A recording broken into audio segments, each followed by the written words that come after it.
নমস্কার বন্ধুরা, welcome back to live water football. তো বন্ধুরা, আরও একটা নতুন ভিডিওতে তোমাদের সকলকে স্বাগতই জানাই। বন্ধুরা, ভিডিওটা শুরু করার আগে তোমাদের কাছে একটাই অনুরোধ, সেটা হচ্ছে যে আমাদের এই চ্যানেলে যারা প্রথমবার তারা কিন্তু অবশ্যই আমাদের এই চ্যানেলটাকে সাবস্ক্রাইব করে পাশে থাকা বেল আইকনটি অল করে রাখবে, যাতে সবার প্রথমে এরকম খেলার আপডেট তোমাদের কাছে পৌঁছে যায়। তো বন্ধুরা, এই ভিডিওতে তোমাদের কাছে মাত্র 100 লাইকের আশা রাখছি। তো আশা করি তোমরা 100 লাইক কমপ্লিট করে দেবে এই ভিডিওতে। তো বন্ধুরা, এই পরিবারে 10,000 মেম্বার হতে আর কিন্তু বেশি বাকি নেই।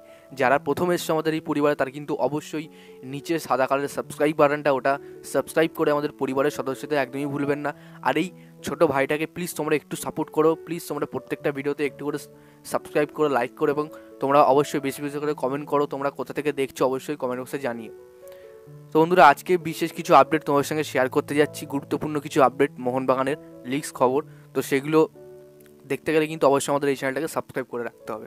তো বন্ধুরা, আজকে মোহনবাগানকে নিয়ে যে মেইন টপিক আছে, সেই মেইন টপিকে যাওয়ার আগে কিছু আলোচনা তোমাদের সাথে করতে চাই আমি। দেখো, কালকে মোহনবাগান বনাম হায়দ্রাবাদ ম্যাচটা ছিল।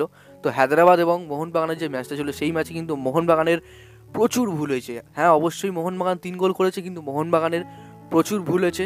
লিস্টান কোলাসোর সেলফিস এবং জেমি ম্যাকলারেন আরও গোল পেত, ঝুড়ি গোল পেত, প্রায় 6-7টা গোল পেয়ে যেত মোহনবাগান।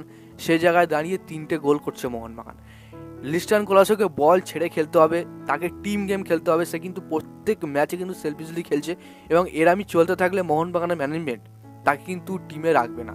ক্লিয়ারলি তোমরা অনেক দেখছো, টিভিতে অনেক সামনাসামনি দেখছো, লিস্টান কোলাসোর অনেক বাহবা দিচ্ছে, কমিটি থেকে অনেকে অনেক কিছু বলছে।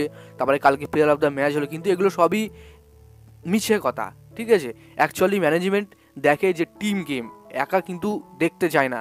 হ্যাঁ, তো লিস্টান কোলাসো কী করছে, সেলফিশলি খেলে, যে সেলফিশ খেলছে, যে তিনি যে বল টেনে নিয়ে যাচ্ছেন গোলের কাছে, সেই বলগুলো যদি তিনি ছেড়ে খেলেন তাহলে কিন্তু মোহনবাগানের 3-4-5টা করে গোল হয়। জেমি ম্যাকলারেন একটা বক্স স্ট্রাইকার, তার পায়ে বল দিলে সে ইজিলি গোল করবে। জেসন কামিংস সে ছুটে যাচ্ছে লিস্টান কোলাসোর সাথে, যাতে তাকে বল দেয় লেফট উইং থেকে। তো লেফট উইংয়ের কাজটা কি? বল ভালো ডেলিভার করা।